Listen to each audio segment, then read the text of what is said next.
I shoot a shot. I'm coming in hot. Coming in hot. Shoot that. Hey, why not? Yeah, coming in hot. Coming in hot. Just coming in hot. So I'm John Moore. I'm the owner and physical therapist at the Physical Therapy Project, physical therapy provider that opened in December of last year, 2021, downtown Salem. Really kind of our intention was to provide physical therapy in a totally different manner than what it's been provided in the past, and kind of break away from a traditional kind of physical therapy model that people are come to expect and are accustomed to. Which would be kind of give as I'm thinking about what you're saying, like kind of this is kind of that traditional model, and this is what we thought we could bring to the table. Yeah. So, I mean, when people think of physical therapy, they think of like grandma after a hip replacement and that kind of thing. We kind of wanted to go a different way and build it more with kind of like an athlete in mind. Not saying that we only treat athletes, but kind of that perspective of kind of building more of like a performance therapy clinic, where really instead of just offering physical therapy, I'm more of a consultant for the human body. So we look at nutrition, sleep, strength, flexibility, kind of a bigger package perspective. Mm-hmm. And we really do it in a way that breaks away from a insurance model, where insurance dictates kind of the level and quality of care that's provided. I've always thought that it was wrong that somebody somewhere else got to dictate how you get better, and if you're getting better, who are they to say okay, you're good enough now, and before you've achieved the goals and the things that are really the most important to you. So yeah, speaking of that, total side note, this morning I went to just a little urgent care yesterday in West Salem because I've had this weird dry skin in my ears, and for like a couple weeks now, and I don't know what it's from. Nothing's really changed in my life. I thought it would just go away. Now it's just kind of annoying me because my daughter would be like, "Dad, you got crusty ears," and so I go yesterday. I get a prescription for some cream. And so shoot it over to the pharmacy. I go to pick it up today, and I'm thinking like a cream is $10, $20. I don't know. And first off, it wasn't ready like they said it was. But she was like, "Oh, insurance won't cover that." And I was like, "What?" And I was like, "Well, what does it cost?" And she said $125. Oh, yeah, ouch. And I'm like, I'm not paying $125 for some cream for my ears.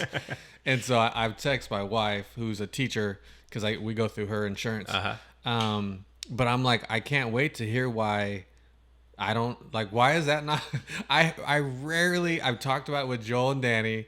I rarely go to the doctor. I rarely get seen for any of that kind of stuff. And as you're talking about how insurance will only pay for certain things or up to a certain thing, or now we think you're okay, I was just thinking literally this morning, I'm like, why would they not pay that? And I'm not paying $125 for some ear cream. Yeah. I think a lot of it just comes down to, how much money can they make from it, everything is controlled when it comes to insurance by how much it costs and how much money can they keep in their system versus paying out to others. You rarely see insurance companies that are filing bankruptcy. Right. They're the ones putting their names on the sides of arenas, and have the biggest sponsorship billboards in the outfield in football and baseball stadiums and stuff. So there's a reason for that. Right. And, I think over the last 10, 15 years, we've seen just this gradual decline in benefits that they provide, and they pass more and more expenses onto the consumer. and yeah. I've looked at photos and stuff of your space, and yeah, it definitely looks like partly like a training facility. And so I've been curious about, I mean, the name of your company and then the space. It certainly doesn't look like what I think a normal PT spot looks like. So what's kind of the thinking behind that? Or, I mean, I know you kind of said full picture, but where does that come from? That thinking or whatnot? Yeah. So, I mean, really everything that we did and the look, the feel, all of that was very intentional. We wanted to break away, have it be something that active people, when they walk into a space, we want them to feel instantly comfortable walking into the space. So active people feel a whole lot more comfortable walking into a place that looks like a gym because that's where they hang out. They're a whole lot less comfortable in a doctor's office because they don't spend time there. Like you just said, That's I true. don't go to the doctor's office, right? I'm the same way. I rarely go to the doctor's office. And when I do go there, I hate it because they put me in the little tiny room that has no windows and they leave me there for 15, 20 minutes. And I'm like, is somebody ever going to come see me? And so that's the opposite feeling that we wanted. We wanted something that didn't look like a medical facility. When you walk in, you're going to see squat racks. We're going to do exercise. We're going to have kettlebells. We're going to listen to rap music. We're going to listen to hip hop. Like, I apologize in advance if an expletive comes on the Spotify playlist, but no, everything we do is very intentional. From the look, the space, the way that we treat people, from a big, overarching concept. And I think our niche is kind of those active people who health is important to them. They're not motivated by, or I shouldn't say motivated. They're motivated to stay healthy. Their health is a big part of who they are. And so those are the people who are going to be the best patients. They do their exercises. They sometimes you have to reel them back in a little bit because they're too motivated. So, where I was before, I maybe had one person like that on my schedule and 18 people that were just, sometimes a drain. You went home burned out because you were putting in more effort, wanting the people to get better than they actually cared about themselves getting better. That's not the case with our clients anymore. Like, they're all like, they want to be there. They believe that you're the one that can help them get to that spot that they want to get to. And so it's just a breath of fresh air doing physical therapy now through the Physical Therapy Project. It was kind of a brainchild with a good buddy of mine until pandemic hit and things kind of shifted gears a little bit for the both of us in a good way. And so here we are. So were you going to open sooner, or did you get delayed, or were you going to open in 2020? Yeah. So a buddy and I, who had worked with me at a previous employer, we kind of broke away when that employer decided to sell to a big national chain physical therapy group that moved in, and kind of he and I were both in leadership, and we saw kind of the writing on the wall of, I think care is going to go down and they're going to start putting profit before people. And so we decided to leave, and with the goal that we were going to open up our own clinic. We had 2-year non-compete clauses in our contract because we were in leadership at the time. And, people can argue the legality of those. And we just thought, it's better to save face and maintain our integrity, maintain our reputation in our communities versus being super aggressive about it. So we kind of rode that thing out, and that was going to put us right smack dab what ended up being COVID. He and I were ready to sign lease papers on a space here in town, and we were going to sign papers like a week after the pandemic hit.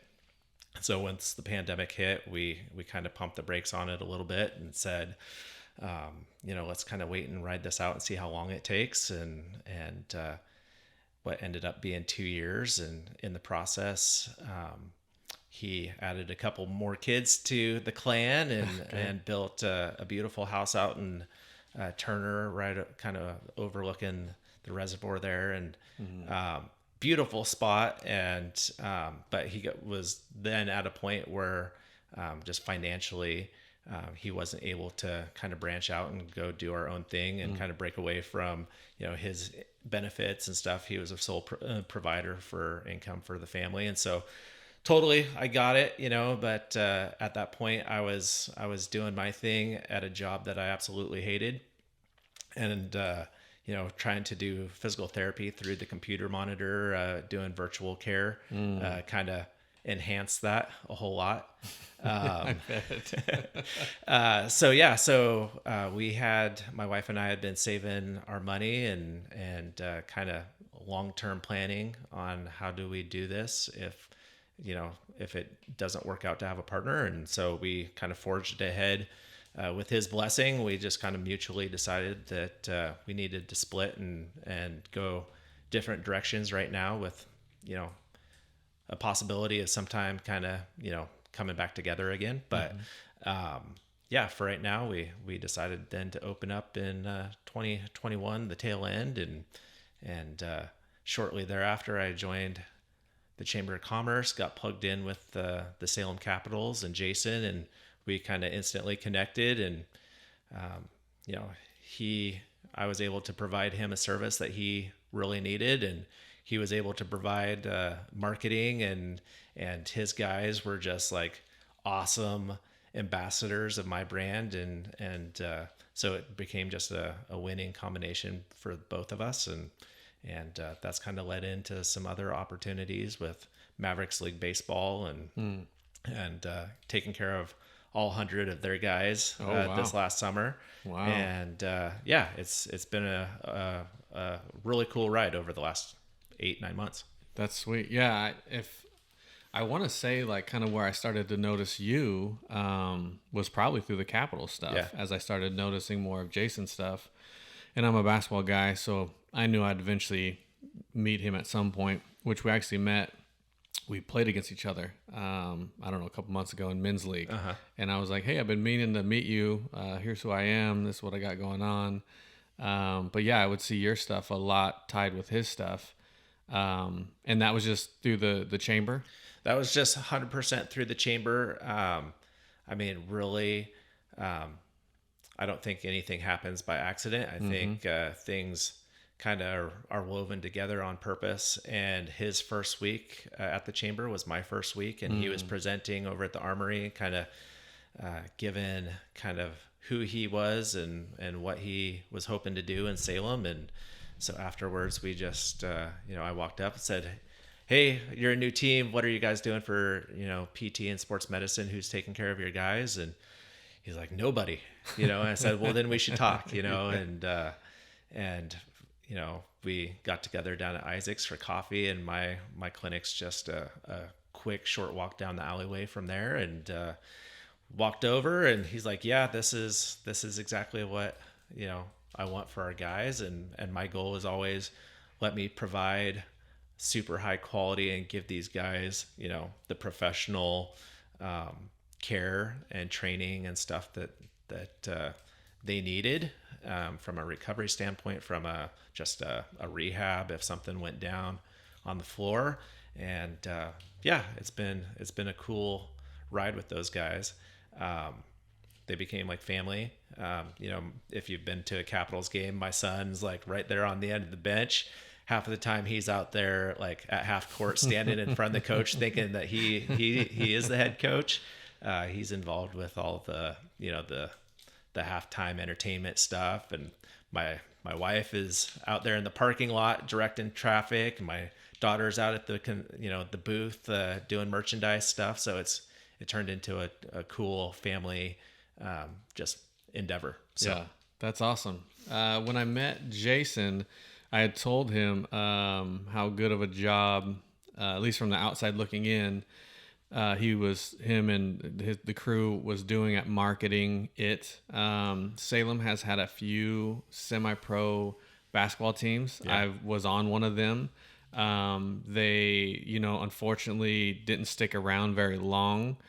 But I told Jason with his marketing and everything, and then learned that like his folks have the company, and because I was wondering, I'm like, man, these banners and like this is legit like stuff. And then it made more sense when he said, "Oh yeah, this is my day job, and my folks have this company." But I told him that it was neat to have him and what he's trying to do here in Salem, because I've seen a few come and go. Yeah. And I mean, I understand it's difficult to try to get some real traction with the community with teams like this. But thus far, I mean, he's doing the best job I've seen since I've been around this area. Totally. No, he's the way he's approached it, wanting to involve as many of the businesses and being a part of the community, like moving down here to Salem and just throwing himself all in. I think it's been something, and then coming out of COVID, where all of us were so disconnected from each other for so long, it provided an opportunity and an avenue for people to start to gather and get together again and have something that they can cheer for, because, let's face it, it's just been a rough few years for everybody. Yeah. So I think his timing, again, I don't think anything happens just by chance. I think, the way that things went down for him, timing wise was perfect also. And so, my biggest thing with the Capitals was like, Jason, how good are these guys going to be? Yeah. Like nobody, everybody will go out and watch one game, they'll come back if the basketball's good. And, my fear was like, are these guys going to be just like, step above YMCA, run type stuff. And so, but those guys can legit play, and on top of it, the personalities and stuff are just, they're awesome guys to be around. Yeah, that's one part that I think, and then having him on here and hearing his story, and his parents used to be very involved in the Chamber of Commerce where he's from in California. That community involvement and how Jason has been able to get some of his guys to be out, that's huge as well. To try to get some real engagement with the players and the community, that's not something that I've seen previous with other organizations that have been here. And so that's a huge thing, and just getting some of the guys.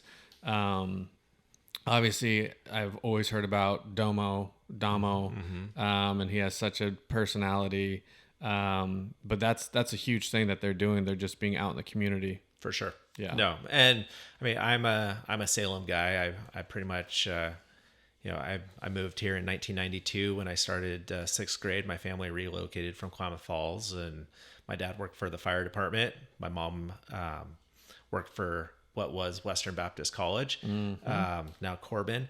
And so I've been here since 92. And so, the community thing is a big part of it for me. And again, I was super excited for those guys for me to throw my name behind them, and from being here and being so connected over the years, I think I had 100 friends and friends at that very first Capitals game, and then probably 10 of those became the every night volunteers that helped Jason out with the day-to-day operations of volunteer coordinators and setup and running booths and parking and all that kind of stuff. So, I think it worked. It is just it was smart on Jason's part to involve the community. And I think, having people that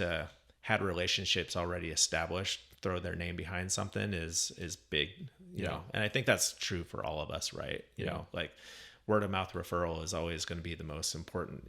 If I know somebody and I vouch for them, I'm putting my reputation on the line, and I know, like, hey, John's going to take awesome care of you, when you go to physical therapy, like that builds credibility, and so whether it's real estate or accounting, if I say like, hey, this is the person you need to work with, like people are going to like be a little bit more bought into it. So, right. Yeah. I mean, it's what I'm doing right now with this podcast. Like I said earlier, I'm not a Salem guy. And so I thought with our insurance company, well, first off, how do we want to brand ourselves now that we've branched out and we're doing our own thing? And how do we want to build relationships? And how are we going to build relationships? So with this podcast, I thought, well, and like I said earlier, I started it with, I'm going to just highlight the physical therapy project. We'll talk a bunch about that, where it's turned more of, no, we're going to hear a lot more about your personal journey on how you got there. But I have been very purposeful with, like I said, I look at photos of the Chamber of Commerce, like who's always there. You're always in the photo. Jason's always in the photo. Yeah. I'll put out Jacob Espinoza's episode tomorrow. Zach Stone will be the following week. Because I'm not a Salem guy. Totally. So I'm like, let me go talk to Salem people that are out in the community. And then I know that they'll know other people that I don't know, because I'm not a Salem guy. Yeah. So it is very like what Jason's doing, and just for people that are watching, or if they want to start something, or how did they start that, or why did they go that direction? It's just good advice for people, that want to start something, especially if you're not from here. Yeah. Jason's not from here. Yeah. So go meet some people that are from here that do have connections, and then, have a product or have a service and do a good job at doing that. And then people will start to like this podcast. The product I think looks really good, but I also need people that I interview to be like, yeah, Trav's a cool dude. Yeah. He didn't try to sell me insurance when I came in the front door, like all that kind of stuff to say, great experience. Yeah. Go do it. Yeah. Like cool thing. Yeah, no, for sure. And I think a big thing, whether it's, me just starting out a business, or Jason just getting going, it's all about showing up, and just consistently of just, never saying no to opportunities. It's like, hey, I don't know everything, but I'm just going to keep showing up. I'm going to, if you have an event, I'm going to be there. If you want me to come do something, yeah, I'll do that. And so I think that's one of the biggest things for me has just been, hey, I'm going to do whatever I can to make connections and build relationships with people.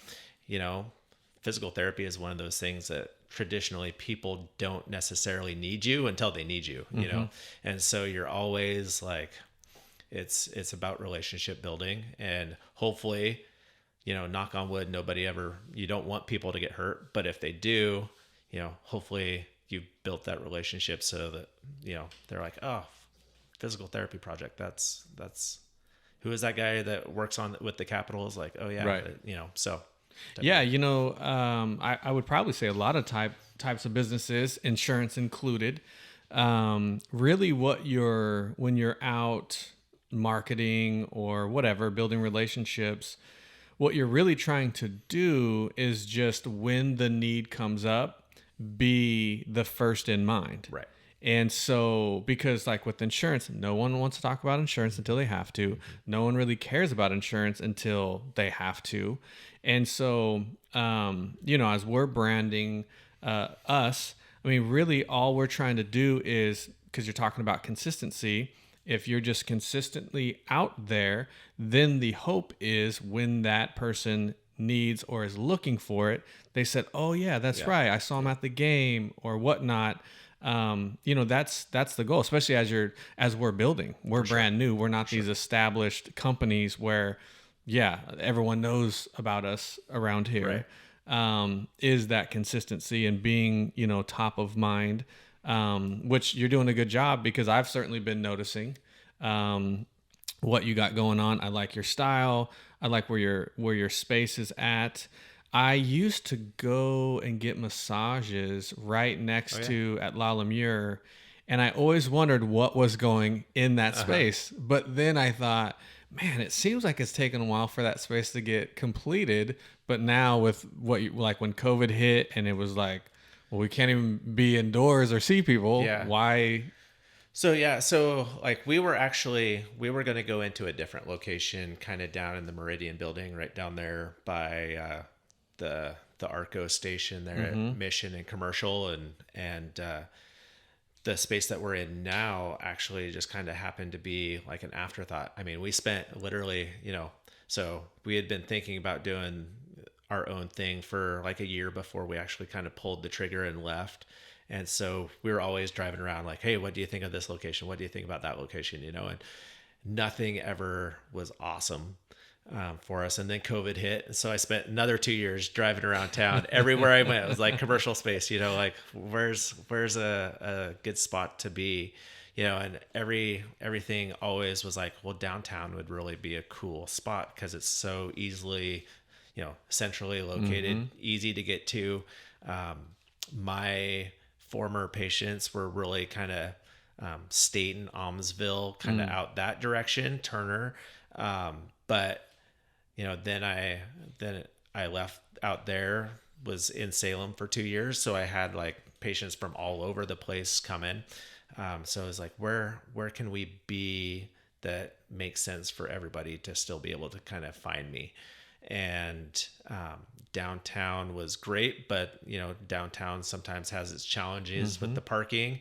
And so when we worked with Mike Moser for Moser Real Estate Commercial, and his son plays on my son's baseball team that I coached, and so started talking with Mike, and he's like, oh, my son does math tutoring at Mathnasium right next door. We should go check out this space, and it was just an empty shell when we found it. And so it was super cool because then we got to like literally design it from the ground up and make it exactly how we wanted it.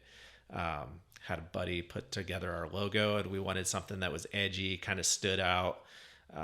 Really like, what is this whole like physical therapy project? Like, this doesn't have the same look or feel of, any of the other PT providers in town. It looks like way different, Yeah. And so, Even the design, the word project. Yeah. I mean, initially I kind of thought, well, what other than just physical therapy, whatever, that definitely, like, I kind of thought like, I wonder what.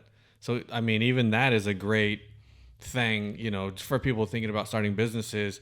There can be something in a name. Yeah. Especially if you're in a space that can be known to be generic, if you will. Totally. And I get that because we do insurance. So like, we've tried to, River City, and we're like, well, we do have a river in our city, and a lot of cities do have rivers. Like what could be relatable, but still.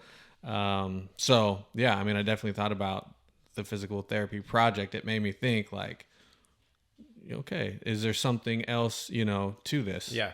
So I think for us, it was like, we wanted you to ask a question, like, what's this all about? And so that opens up the opportunity and the doors to be like, this is what we're about. This is our take on what physical therapy should look like. And so, I mean, our design, when we looked at it, I was like, I want something that can just, a mark that can stand by its own, kind of like a Nike swoosh, something that's recognizable. Obviously we're building something, but I want people at some point to just be able to see, our logo and be like, oh yeah, that's a physical therapy project. That's high quality care right there. Yeah.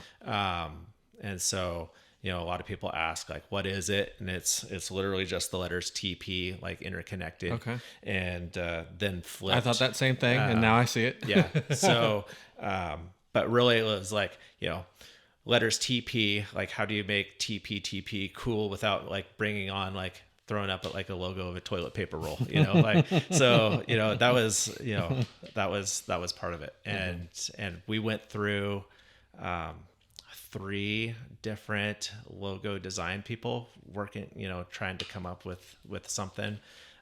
Ended up one of my good buddies, from my church, Wendell Hayes, who his family runs Archive Coffee downtown. So Wendell did all of their design stuff. He's a good buddy of mine, and he was able to help me out with all of our design and look stuff. So Sweet. Yeah, it stands out for sure. Shout out Wendell. Yeah.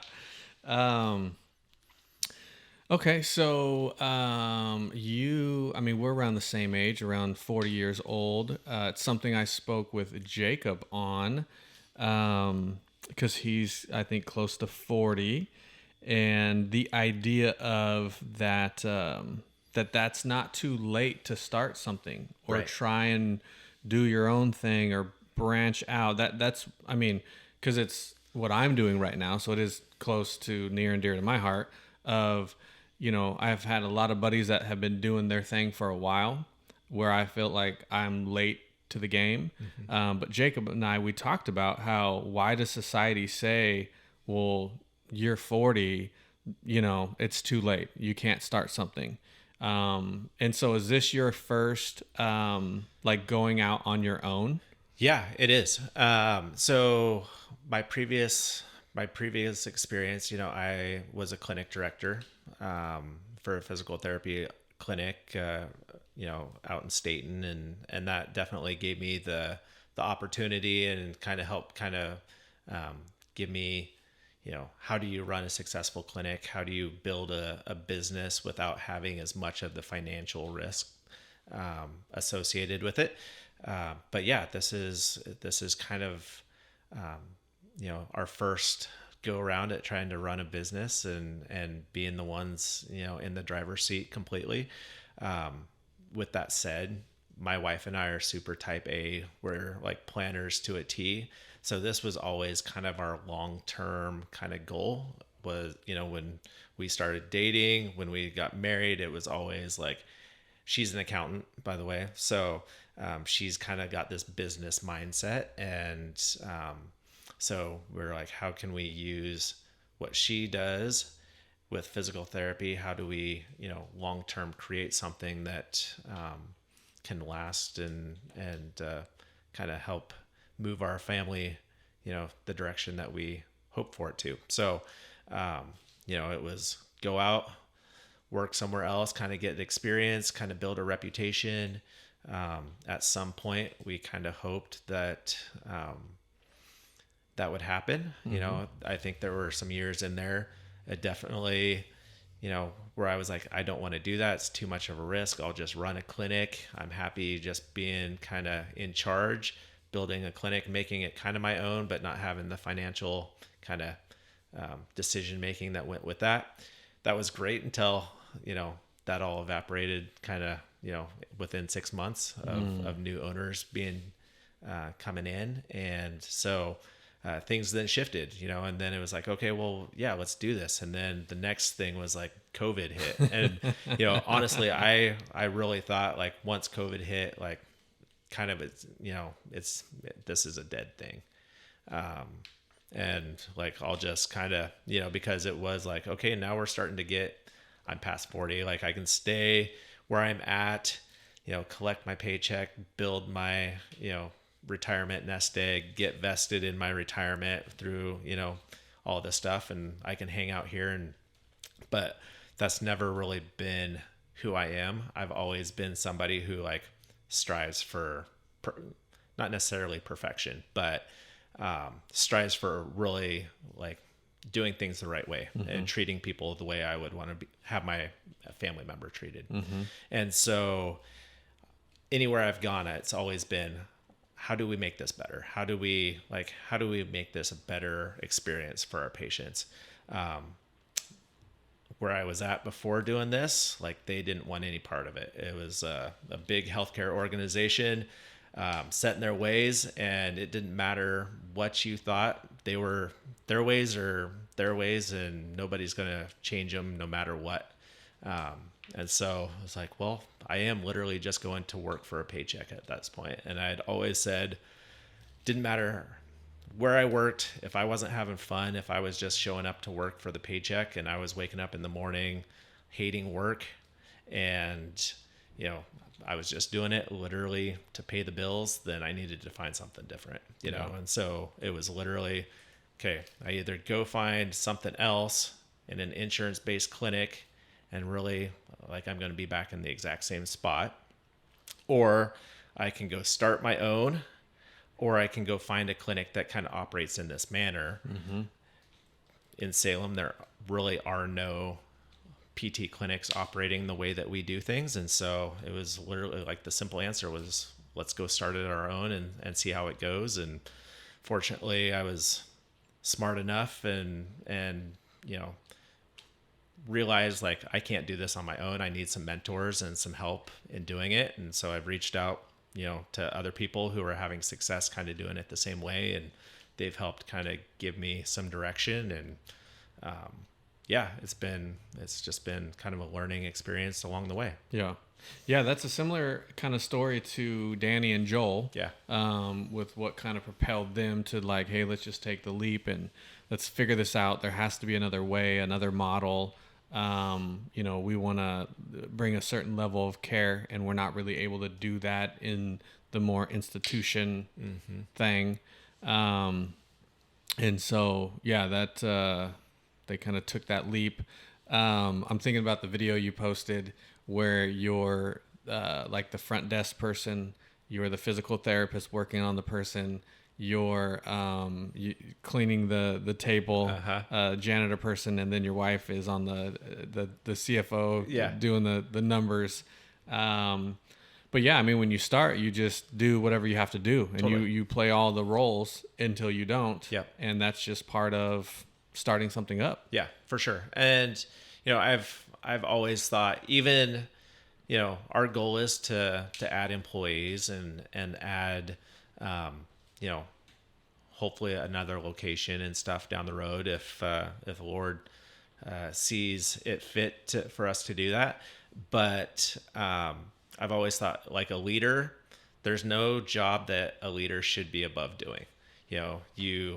If your leader isn't willing to get down in the mud in the trenches and clean a table or clean a bathroom, toilet, or whatever, then like, are they really that great of a leader? Mm-hmm. And so whether it's been me as a therapist, just coming out of school, clinic director, now as an owner, I've always said like I'm going to be about doing whatever needs to be done for the health and of the team. And as a former athlete on teams, the best teams that I had were the coaches who were, and the best player didn't, they put themselves, they worked harder than anybody else, and so that's kind of always been my mindset. Yeah. So let's jump into a little kind of the personal journey. I mean, you've spoken a little bit about you were at a place you couldn't really be and do what you wanted to do, but maybe we can go back further and just kind of share whatever you want to share about your personal journey and how you've gotten here and some of those obstacles and how you got over them, why you got over them, sure. What motivated you to get over them. Kind of whatever you want to share in that space. Yeah. So I guess, fortunately for me, I've kind of known I wanted to be a physical therapist since I was, 8 years old, 10 years old. Kind of that idea got stuck in my head from one of my dad's buddies who he played a lot of racquetball with. And I was like, yeah, as a kid, I was like, I'm going to be a professional baseball player. That's what I'm going to do, and I think every kid, that plays sports, like that's the aspirations, mm-hmm. right? And along the way, I unfortunately got cut from my freshman baseball team and I was like, well, shoot, that's maybe not going to work out so well. So then what, and all the way through school, I was always like super intrigued by science, the human body, God's creation, of how that all came together.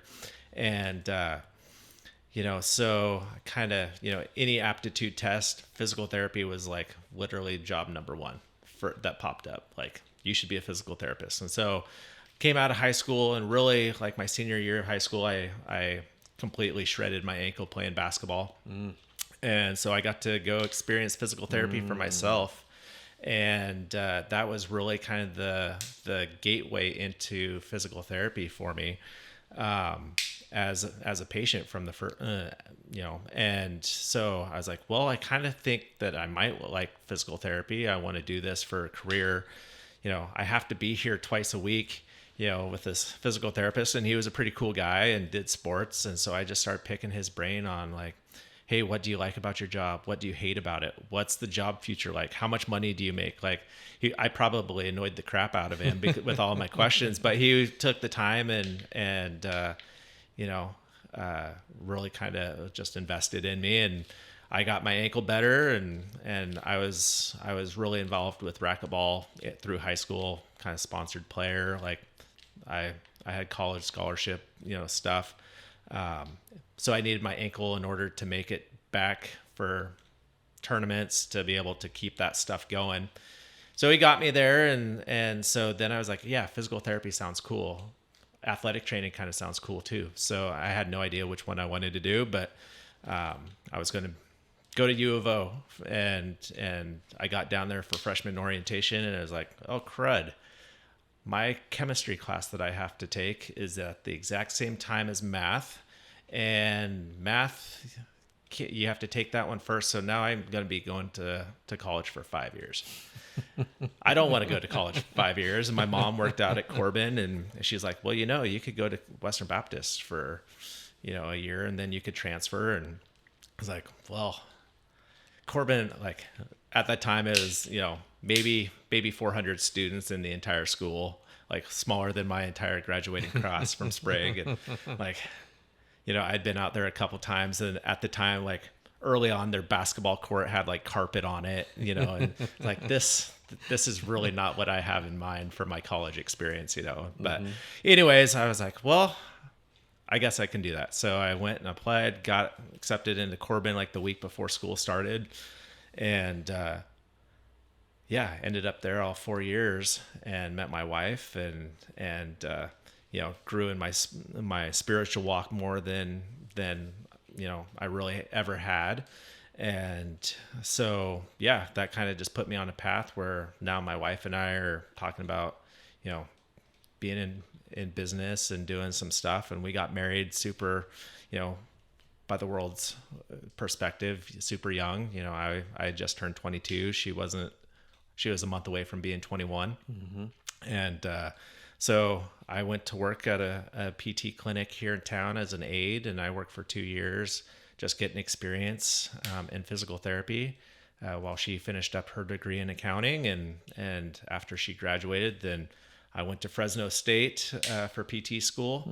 And that was really kind of, growing up in Salem and then staying in Salem for college. That was really like my first experience away from home, without mom and dad, a couple miles away. Yeah. And so, but I had her, and, that's all I needed. And, physical therapy school was 3 years down in the heat of Central California.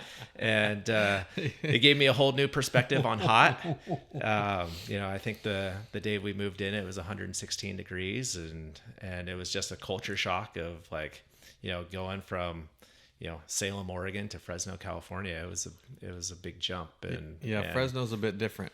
We moved up here from Modesto, California. Okay. And all my family, on my dad's side is California. Yeah. Actually, we're heading down to Sac Wednesday for a wedding.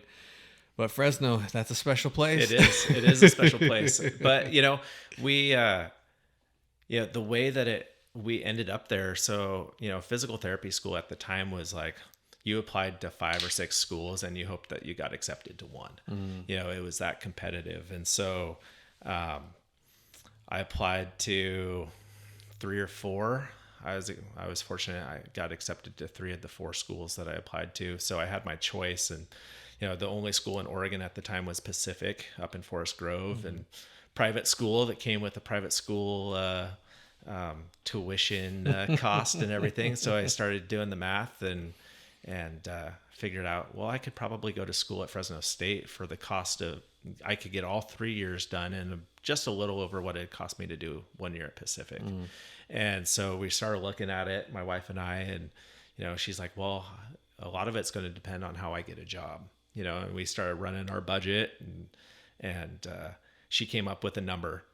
She applied to a couple places in Fresno, and the only place she got a job offer was literally that exact amount down to the cent. Like, no, like it was like $30,125.23. And that's exactly what their offer was, and so again, almost like someone was confirming that or affirming that decision. Again, like I said earlier, I don't think anything just happens by coincidence, that it's ordained, and definitely my spiritual walk, I would say that's a God thing. And so that was just reaffirming that, Fresno, California, as much as I did not believe that Fresno, California was the spot that I was going to go to school, like that was just God saying, to both she and I, like, this is where I want you guys to be. Yeah. And so that's what we did. And it turned into like a great 3 years, and she started working at that firm, and she still works there today. So, wow. She's been there almost now 20 years. Wow. And we've been back in Salem for 15 years after PT school. She's worked from home the entire time. And again, it's been a place for her that she's been able to grow. It's adapted to our family. It's allowed us to be able to move back up here and be in a spot that she can take care of the family, and they've been super supportive of kids and all of it. And she just goes down there a couple times a year and type of thing. So, again, everybody kind of has their own spiritual beliefs, but again, like, those are just like little like hints of God's fingers to me, like being, invested in what's going on for us. So yeah. Fast forward, I worked for a PT clinic out in Staten for 10.5 years. I've already kind of told that little story. And then, the pandemic, rolls around and hits a week before we're signing lease papers. Again, I don't know that that's, I believe that that's not a coincidence, that was God kind of protecting both my buddy and I and our families from, walking into a financial pitfall for us. And really, then he opened up doors and closed some doors that, I would have loved to have been in partnership with my buddy. It didn't work out, and things have kind of gone different directions for both of us. And, if I had been planning it, like, I would be in business with him and doing stuff. And so it's tough, sometimes God's, at least my thoughts again are, God's ways are not always what we want it to be.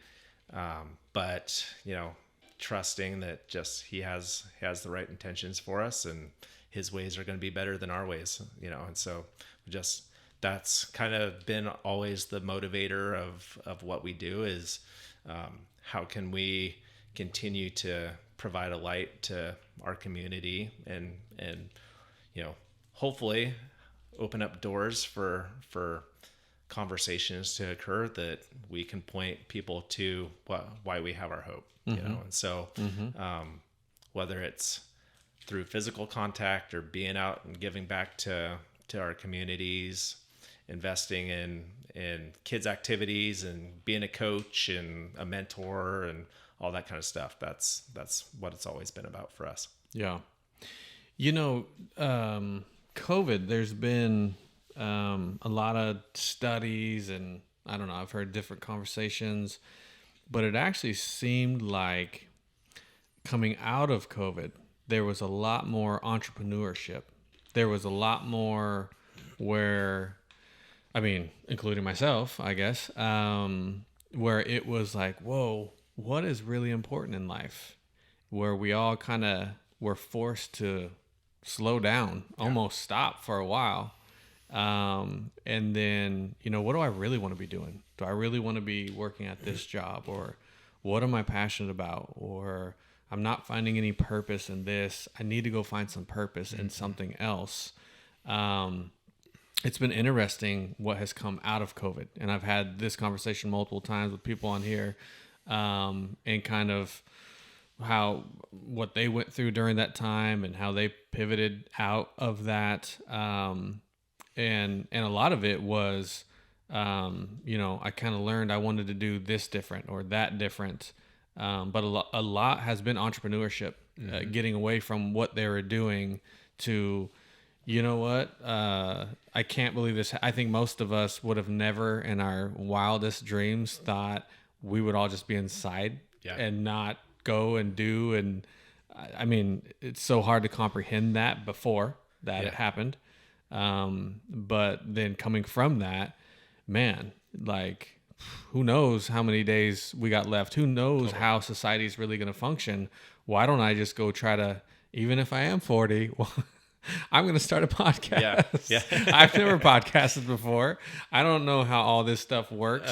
But in my own life, God said, I'll open those doors when it's needed. Yeah. So you just start walking down that direction. And then as needed, we'll open up those doors. And, it's like I said, 10 episodes in, some really cool things are happening behind the scenes. But just kind of, I don't know, trusting that voice inside, who's that coming from? And okay, I'm going to attempt to do this. And I don't know exactly what it's going to look like, but there's something inside of me that's saying, go that direction. Yeah, no, I think, COVID forced all of us to kind of look at our priorities, and for a lot of us, we saw friends or family members, not survive, and that really kind of started to point us to like, what is really the most important things, For us, it was, quality time investing with our family, because just like you said, you're never promised the next day. So shoot, you better make everything that you can, out of the day that you've got ahead of you. And so I think a lot of people started going, well, gosh, is my job really the only thing that I've got going right now? Is it really that important? Or should I, is it what truly makes me happy? And if it's not, then maybe I should start chasing after those things that like really fill me up, and so, again, for our family, like building relationships with each other, trying to grow in our spiritual walk, and then, it really forced us like, hey, like if I'm going to be who I want to be as a physical therapist, as, what I like to say, a body consultant, how do I make that happen? How do I get the most out of this experience, and how do I help as many people as possible the way that I want to help them? And for me, it was starting this business, and, the people that I thought I would rely on for, referrals and this network that I had built, those have not been the people, and, where a lot of our referrals have come from. It's, people that I didn't even know 8-10 months ago have been phenomenal supporters of us. And again, it's just been, relationship building, and, again, the Lord just opening up doors and opportunities at the right time to meet people where they're at, and, just keep showing up. So you just spoke on something that I was just having a conversation, I think yesterday, with my wife, Adrian, about. and I've had this conversation multiple times, but as especially the podcast thing right now, and I had this conversation with a good buddy of mine, someone that I would consider in my circle, who's also kind of branching out on some endeavors. But I'm bringing this up for anyone that's listening or watching that is thinking about going out on their own or starting something or being an entrepreneur. I think it's easy to think that when you start something, all your friends and family and your contacts are really going to champion you or buy the insurance you're selling or use the services you're doing. In my experience, that's not necessarily the case. And I've spoken with others and others that are further down the road in their businesses or whatnot. And it's actually kind of opposite when you start. A lot of the people close to you, and maybe I would be the same way, kind of want to see, is your business going to be here in a couple years? Yeah. Are you going to stick with it? Whatever those reasons are, it seems like when you get started, it's people you don't know that are the ones that are really, I mean, for this podcast, for example, I have really good buddies that never comment on it, never like it, never share it, never really bring it up to me. They know what I'm doing. And yet I got a ton of other people, I have no idea who they are, that are writing these great comments and championing it and sharing it. And you know, and I don't say that to try to put down my friends. Like, I know they love me. I know that, you know, they're championing me. Sure. Maybe when I get Dame or LeBron on, they're going to think it's cool and then they're going to put a comment. But I say that because I think it's a very good piece of advice for people that are wanting to start something, to just be careful of thinking, well, I'm going to go build widgets and all of my friends and family will buy my widgets. Yeah. Most of the people I talk to, and in my experience, it just usually doesn't work out that way. And it's usually once you've been doing it for a while, then you start, you have been, you do know what you're doing. You do. I mean, I got a good buddy of mine that I'll probably do his insurance this week. And he was like, I don't really know why it took me so long to just have you do my stuff. But I say that just because I think it's so valuable of information for people that are trying to start something. Don't just rely on that, and also don't get really disappointed or take it personal that those friends or family aren't championing it at the time or using the services at the time.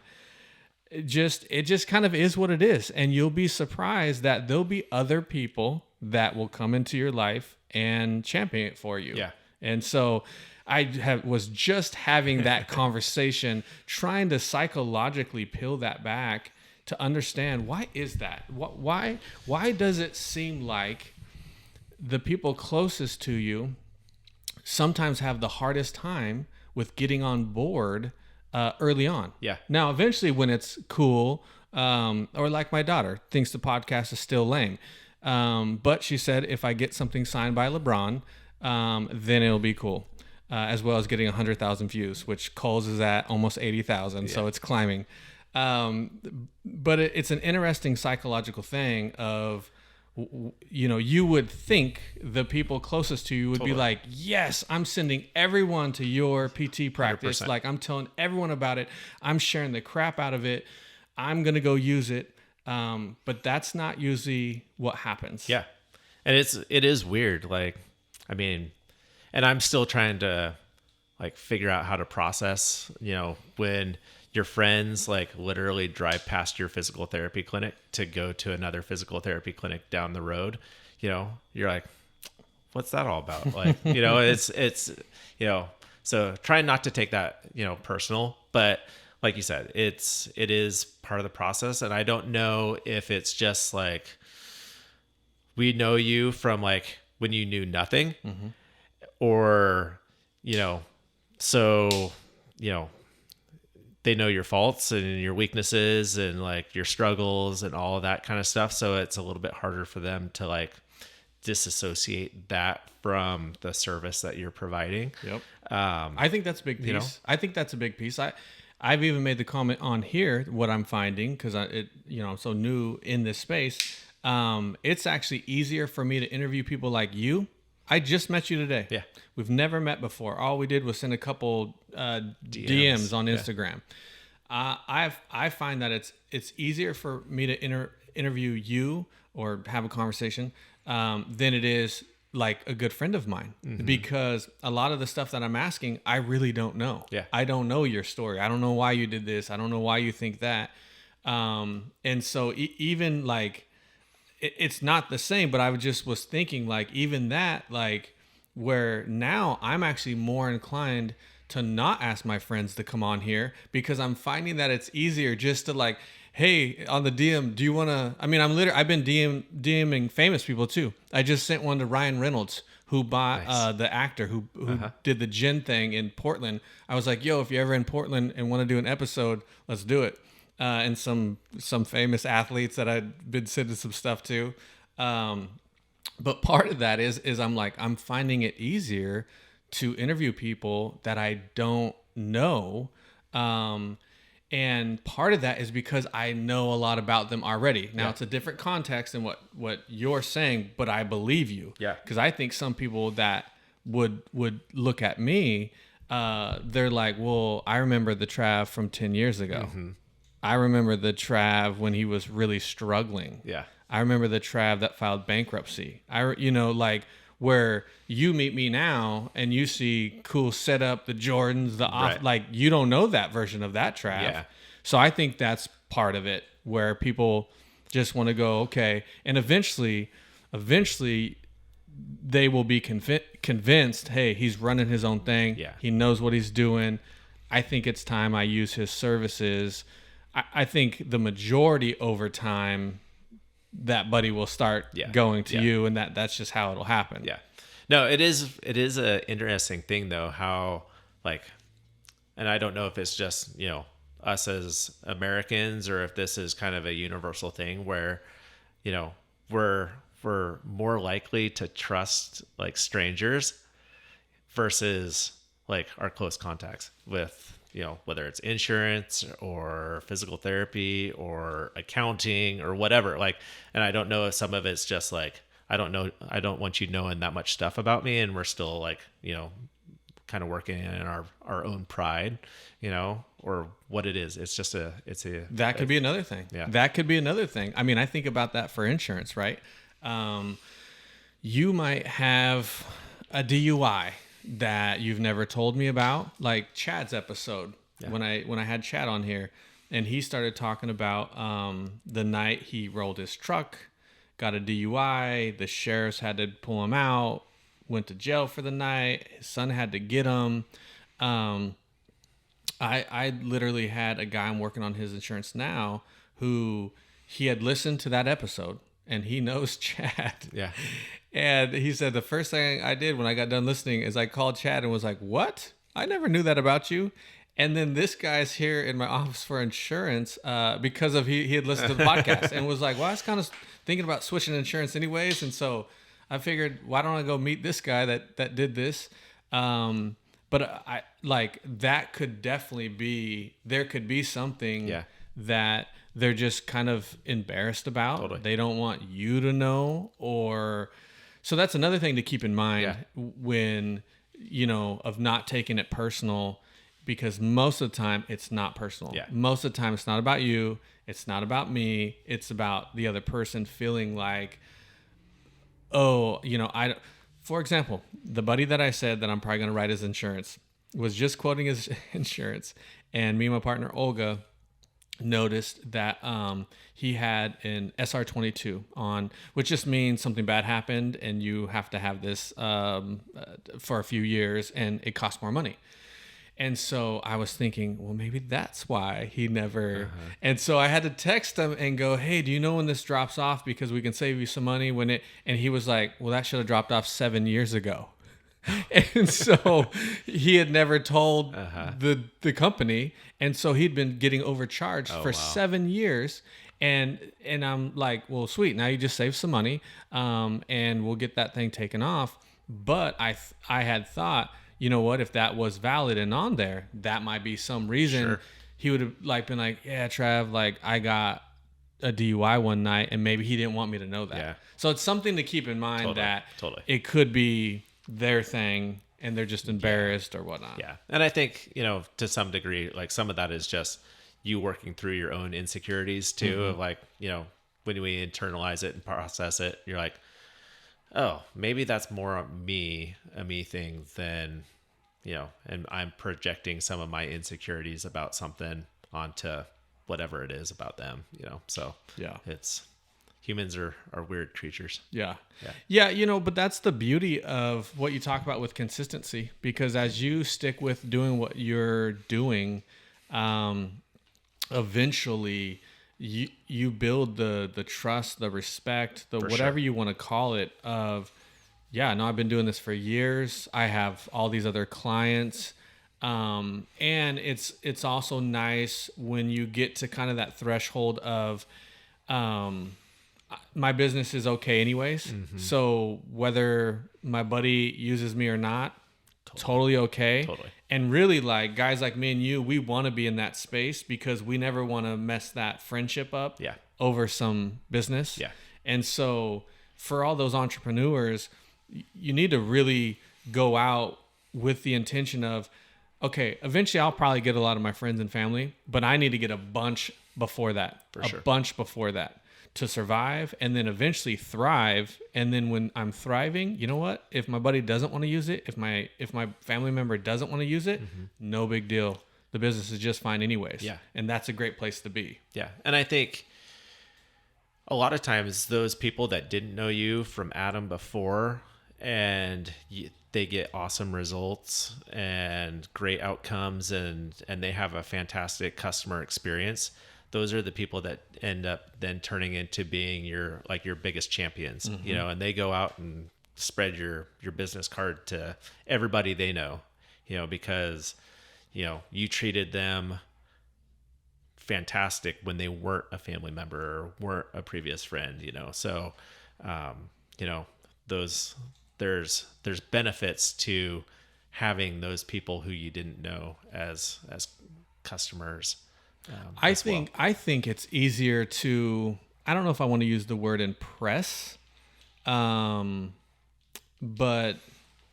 don't know. I'm not, for lack of a better word, I think it's easier to impress those people than the ones that really do know you, because the ones that really do know you, they are bringing all those, what they've known of you, or when you were this punk little high school kid, or when you were the drunk guy in college, or whatever it is, those things are still in their mind where, you're just meeting me now as this podcast guy, but 3 months ago, I wasn't a podcast guy. I had never been on a podcast. I'd never done a podcast. I had no idea how to connect all these wires. Like it was my buddy Daniel that was like, buy this and buy this and buy this. Literally, I bought this computer from him. He re-upped on a fancier one. And so I think it's almost easier to get those people as customers, clients, because they're not bringing all those preconceived of what they think you are, or No. And it's cool. Like, I think, again, going back to the why start something over 40, type of thing. Like, I think all of us should just be like lifelong learners and like continue to challenge ourselves and look for ways to grow and adapt. And, I think whether it's we start a podcast, for me, it was Instagram. Like, again, close to 40, Instagram is not my deal, but it's been something that's like really like pushed me out of my element and out of my comfort zone. And I look back at doing some of those things the very first time, and it would take me hours, and now it's like, okay, I'm kind of feel a little bit more confident with it, but it's still way out of my element. I'm more of a, like, I'm going to sit back kind of and observe. And I'm definitely not the like life of the party type of guy. And Instagram forces me sometimes to be out of my comfort zone. And I'm kind of that guy when I'm not around huge crowds, and I'm definitely like, sarcastic, and I always tell people, if I'm not giving you a hard time, it's because I don't like you, type of thing. I'm not interested. Yeah, you should take it as a compliment that I'm giving you a hard time and teasing you and stuff. And but no, I don't. We should all be lifelong learners, whether it's in our chosen professions and a hobby. Find something that challenges ourselves. Gosh, I've never been, for instance, for me, like running became like a challenge for me. My wife decided one night I want to run a half marathon. This was shortly after my daughter was born. She's 12 now. And, she's like, I want to run a half marathon to kind of work off some of, baby weight type of thing, but you have to do it with me. I was like, if anybody knew me before that, I was always like, there's no good reason to go for a run. Like, put a ball in my hands and I will chase after it. Awesome. But just to go for a run, I better be like locked out of my house or like my car or being chased by a bear, type of thing. But I was like, okay, fine, we'll do it. And having my background, I was like, okay, we need to do a couple things. We need to work on our strength. We need to work on, making sure we have the right shoes and doing all this thing. Now here I am, I've just finished Hood to Coast a couple weeks ago. I ran, I've done 2 half marathons this year. I'll do a couple more this year. Ran my first marathon a few years ago. That was something that like 10 years ago, 12 years ago, like that's not me. But now I'm addicted to it. And now it's become a big piece of who I am as a person and as a clinician, as a physical therapist that kind of specializes now in that running community, because now I'm a runner. So I think we can often like pigeonhole ourselves into like, this is who I'm going to be, and not really think about like, what does it look like for me to be X, Y, Z, like, could I challenge myself? Can I, go after something that I don't really think is possible for myself, but am I capable of it? And more often times than not, like our mind is what's holding us back from really some pretty cool opportunities. Yeah. And I think it's interesting when you kind of challenge or push yourself in one aspect. I mean, even if it's as small or silly as Instagram, because that was like, for me, I had never done a reel until I started doing this stuff. And it was like, well, if you want any kind of presence on Instagram, you got to make reels. And so I had no idea how to post it, like any of it. I had no idea. And then you talk about running, getting into running. I feel like when you challenge yourself or allow yourself to grow in one area, it also has like a trickle out effect to other areas. For example, this podcast interviewed Lacey. She's big into fitness now. She's getting certified to be a trainer. My wife and my partner, Olga, business partner, Olga, are going to see her now. I think I'm going to go with them tonight. I don't really want to, but I'm going to do it anyways. But it's just been interesting as I've been like growing in this space, and then these new opportunities, and like, you know what, I do need to exercise more. I do need to feel better, have more energy, keep all this stuff going. And I feel like when you kind of push yourself in one space, it actually benefits a lot of other spaces. For sure. Or you might go, you know what, that was a little bit easier, or I enjoyed that more, or that was a better experience than I thought. Why don't I try to push myself a little bit in this space? Yeah. And so I think all that stuff helps in multiple areas. And, business owner, that's a whole new thing in and of itself. So I think all those things compound. And you know what? I've never owned a business. You know what? I've never ran a marathon. You know what? I never posted a reel on Instagram. Yeah. And it just all kind of works together. Totally. But once you start to find that success in one area, you're like, okay, well, that was a really hard thing for me to accomplish, but I did it. Well, now, like, starting a business, that's really hard. But you know what? I had success with this thing that was also really hard, and I think I can probably do this too. And so you start to gain some confidence and momentum, and it's once that wheel gets spinning, it starts spinning faster and faster and faster and gains momentum, and then you're just trying to keep the momentum going. Yeah. Well, I always ask people, what did I miss? Was there anything that I didn't ask, or anything you wanted to share, personal, work wise? Oh gosh, loaded question. No, I think really, for us, my wife and I, our intention for our business was always like, we don't care how much money we make, results will come if we take care of the people and treat them the right way. I think a lot of it is, how do we give back to our community? For me, it's my gift is physical therapy. It's kind of my, there's been a lot of talk on this podcast about superpowers, physical therapy and listening and just like meeting people on kind of their level and being able to help them overcome something is my superpower. Whenever I walk into a room, people, as soon as they find out you're a physical therapist, they're like, "Oh, my shoulder! I've got this shoulder thing that's going on. What do you think about it?" Or like, "Oh, my knee's really been bugging me. What could I do?"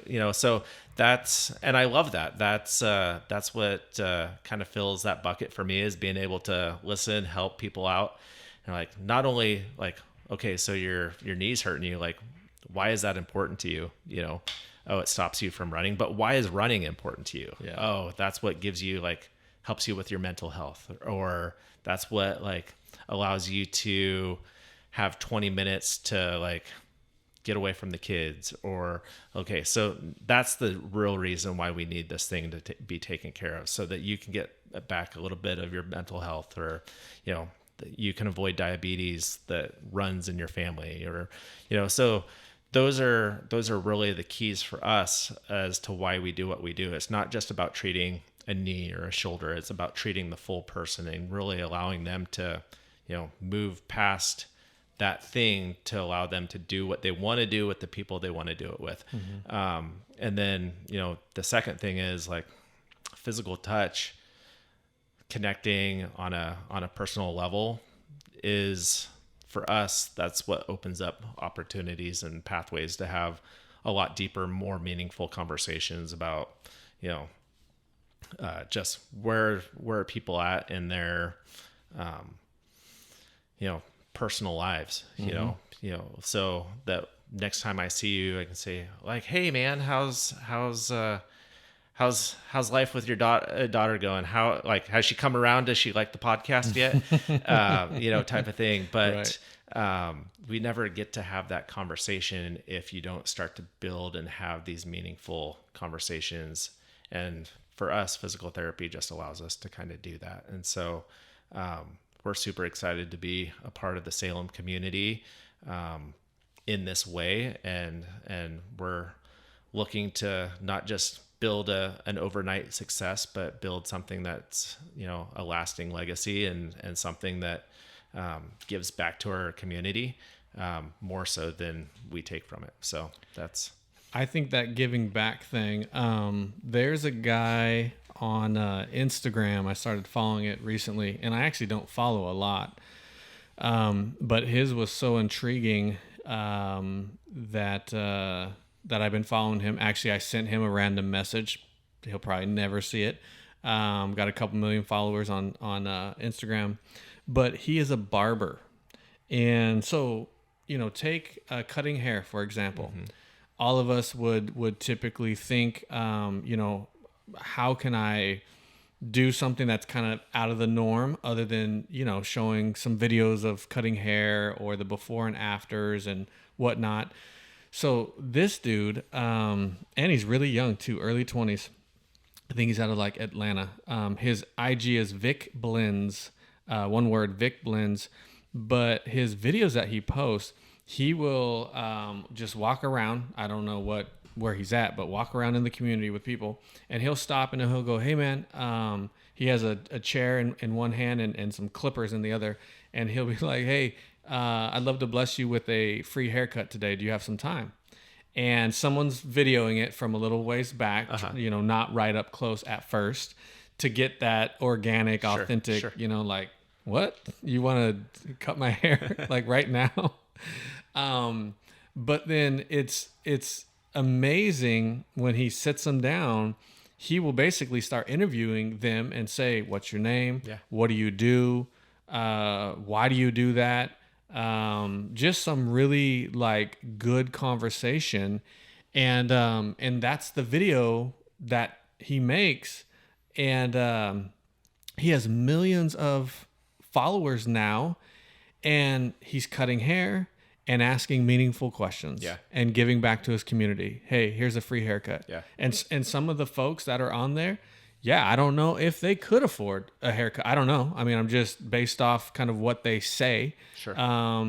He might be, they might not be able to. Some of them, yeah, clearly they could go and afford a haircut. But I so like that idea, that simple idea. But then, I mean, now he has quite a following and he's kind of becoming a thing. But clippers and the attitude of giving back and asking people some meaningful questions. And now he has this platform. Yeah. And so I think that's so important and part of this podcast and getting that out. Like, what can we do for the community? Mm-hmm. What can we give back? And if we give more than we take, I mean, every story that I've seen, the people that do that end up being just fine. Yeah. And having plenty. Yeah. No, I think so much of our day-to-day lives now are so transactional. It's like, you don't even talk to a real person, at the grocery store, at Walmart, it's all digital checkout, or you're doing it yourself, or, you pay online or you shop online. And so much of it now is just like no human interaction really. Mm-hmm. And so, being able to provide like real dialogue, real intention about, hey, what's going on with you? How can I come alongside you and help you out? How can I, be supporting you as a business owner or as a friend?